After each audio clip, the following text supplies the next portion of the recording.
Sebelumnya kita berdua mau minta maaf kalau misalnya suaranya agak sedikit berisik karena kita lagi ada di luar. Jadi mohon maaf. Jadi hari ini kita bakal ngadain sesi Q&A atau tanya jawab. Yap. Jadi kita langsung aja ke pertanyaan yang pertama. Seperti apa hubungan antar persona di antara kalian? Di antara kita mempunyai hubungan yang bisa dibilang lebih dari teman biasa atau sahabat besar. Ya, jadi kita tuh udah ketemu dari kelas 11 ya, kelas 11 alias kelas 2 SMA. Jadi di situ kita menjalin hubungan sahabat istimewa. Ya, betul. Ya, jadi gitulah. Nah, lanjut ke pertanyaan yang kedua. Ya. Situasi atau iklim suportif apa yang kalian bangun agar komunikasi antar personal kalian itu efektif? Kalau dari aku, yang pertama itu komunikasi yang kita bangun tuh kayak misalnya ngedengerin satu sama lain. Sebenarnya yang kita butuhin tuh cuman komunikasi yang searah sih, kayak misalnya aku tuh lagi punya keluhan apa, aku tuh sebenarnya cuma butuh didengerin doang sama Gadvan gitu. Terus kayak ya intinya harus saling mengerti aja gitu. Kalau dari aku, supaya hubungannya terjalin lebih enak, yang pertama kita tuh harus saling mengerti, harus saling menghargai, harus saling menjaga perasaan satu sama lain. Memahami. Ya, karena biasanya masalah itu berawal dari masalah yang kecil, tapi kalau kitanya tidak bisa mengkomunikasikan dengan baik, masalahnya akan menjadi besar. Supaya itu tidak terjadi, kita meminimalisir seperti keegoisan masing-masing, emosional masing-masing. Intinya saling menurunkan ego gitu. Jangan membesar-besarkan ego. Kita boleh punya ego, cuma terkadang kita juga harus menurunkan ego kita terhadap pasangan gitu. Jadi lanjut ke pertanyaan yang ketiga. Daya tarik atau sifat masing-masing, apa yang kita sukai yang membuat kita memiliki hubungan antar persona yang baik sampai sekarang? Kalau dari aku tuh suka sama Gadvan tuh karena yang pertama, Gadvan tuh nunjukin sifat yang baik banget sama aku. Of course ya, semua pasti kayak gitu ya kalau awal-awal. Cuman kalau yang aku lihat dari Gadvan tuh beda dari yang lainnya. Gadvan tuh orang yang bisa mengerti aku, bisa menerima aku apa adanya. Dari awal kita ketemu pun dia sangat menghargai aku, dan sampai sekarang udah 2 tahun ya, udah 2 tahun lebih, Gadvan tuh masih sangat-sangat menghargai aku. Terus terutama mami, papa, dan keluarga aku. Gadvan tuh sangat sungkan sama keluarga aku, ya pasti ya, karena aku juga gitu. Tapi itu sih yang menurut aku jadi poin plus buat Gadvan. Terus Gadvan tuh orang terbaik yang pernah aku temui. Kayak dia tuh selalu mendengarkan, selalu nurutin apa yang aku mau. Ya walaupun aku tahu dia tuh sebel kadang-kadang, cuman dia tuh nggak pernah nunjukin itu sama sekali. Dan poin plus yang menurut aku paling oke tuh, dia tuh nggak pernah nyeritain apapun tentang aku ke orang lain. Kayak misalnya lagi berantem gitu, pokoknya yang jelek-jeleknya dia tuh nggak pernah ceritain ke orang lain gitu sih.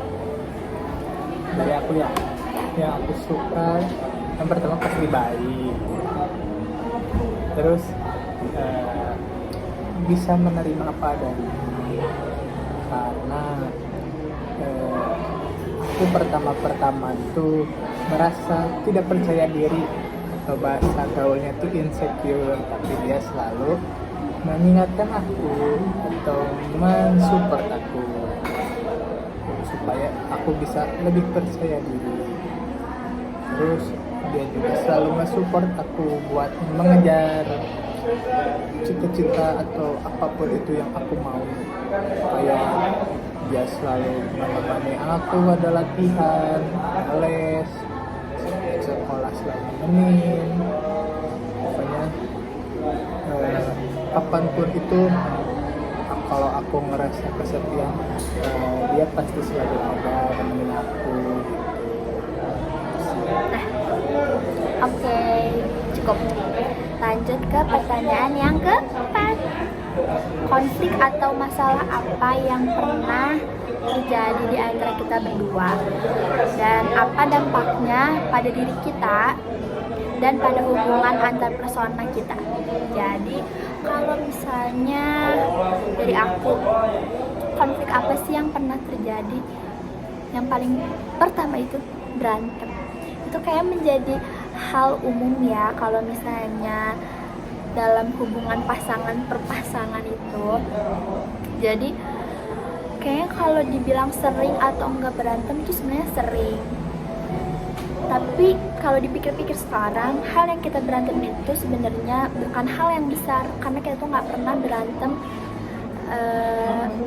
yang sampai gimana gitu, sebenarnya enggak. Cuman masalah yang kita berantemin itu yang seharusnya tuh nggak diberantemin sama kita.